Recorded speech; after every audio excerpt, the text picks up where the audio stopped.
Who knows? Oh man, speaking of advance, we should kick it right into that Fins game, huh? Nah. I mean, Skylar Thompson, the defense carried the Fins. I don't know. I don't have very many takeaways I just want to talk about one thing with the Fins game, and then I'm sure Barrett would like a little bitty rant. So let me just kick it off by saying, I don't know what the fuck. I mean, we watched it at the same place. I don't know what the fuck McDaniels doing out there to get the play calls in so late.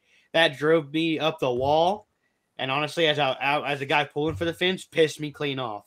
Like, how the hell are you getting the plays in with 9 seconds, 8 seconds, and the clock is literally hitting 0 25 times in the second half, trying to get the ball snapped. Seth, dude, it wasn't just this game. It's been like this all season. I have watched every game but one, the Jets game, and it has happened all season. It's just something McDaniel has to do better, and because it was a third string quarterback, I just think that there was a lot of terrible factors, and it sucks. Miami could have won. Winnable game. Yeah, very winnable game. Listen, so if we take it back to when Baker Mayfield showed up to the Rams, right? Sean McVay kept that offense so simple. When they got to 2-minute offense, he was literally just hand signals. Baker was giving out hand signals to call routes. Like, that's the simple stuff. I know Skylar Thompson, a rookie 7th rounder, Kansas State. He was primarily a runner at Kansas State. But that's another topic to talk about. Like, where the fuck was that dude not running the football? But we'll digress into that a little bit later. McDaniel's taking the whole play clock.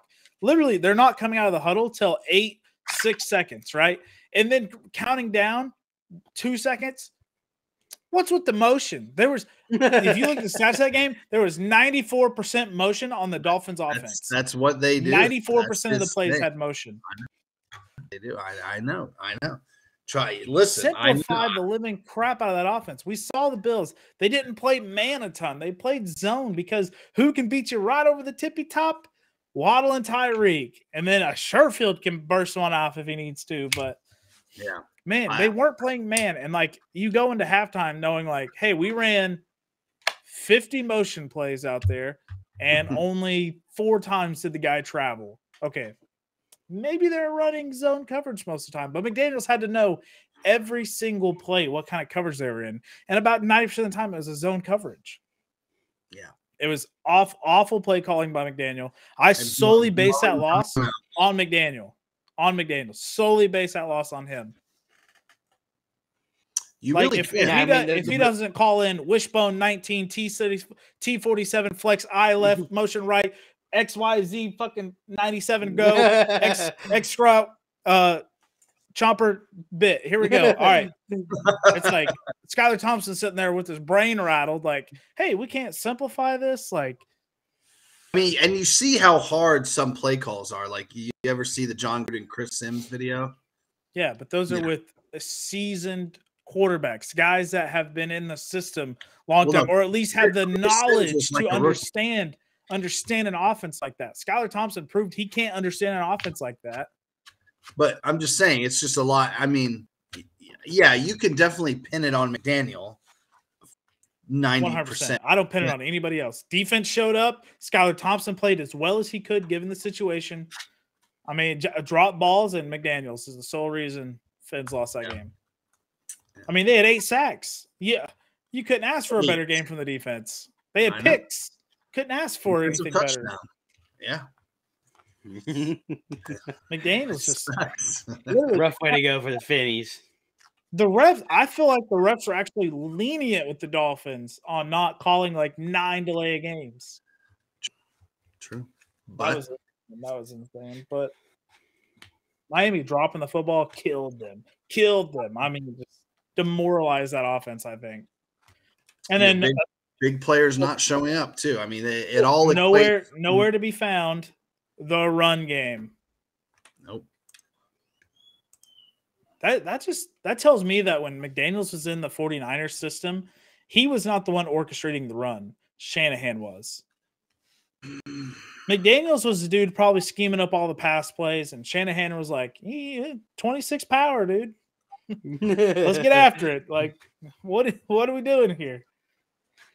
Yeah, Shanahan, like flipping it over to the Niners game, I guess, real quick, transitioning.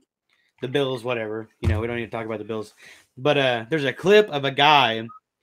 Shanahan came on the field, and the who'd they play? The Seattle. Seattle guy bumped Shanahan, and then they just powered the ball at him like 8 straight times or whatever it was. So he bumped Shanahan, and Shanahan was like, "Oh, you guys want the fucking smoke? Well, we're gonna pound that for 8 fucking runs. Better get ready." And they just power that thing in the end zone. So I can believe it's Shanahan. That was the run guy. I think McDaniels got way too much credit for that 49ers offense being the way it was with Jimmy Garoppolo. And he was the OC. Yeah, but I guarantee he was the OC of passing, not running the ball. Maybe. Because, I mean, we've seen videos McDaniels walking down the sideline and be like, I think I'm going to call all pass plays on this drive. Like, I don't know if you're a smart OC. It's like, well, if you had Tyreek and Waddle, you have Tyreek Waddle and a competent running back or a competent quarterback, you still that's where run the football. That's where Miami needs to draft this year. Either a corner or they go running. Do you think they need to cut all the Jeff Wilsons? Yeah, everybody but Jeff Wilson.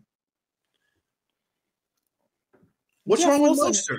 Just keep Jeff Wilson and Mostert. Mostert, I've never seen a dude get more injured on a football field than watching Mostert play. You tackle that dude, he's coming up limping. It's about as annoying as seeing Zeke do 2 straight plays on offense and going to get in a tank of Mostert was fine like all season until he broke his thumb. Like that's not on him.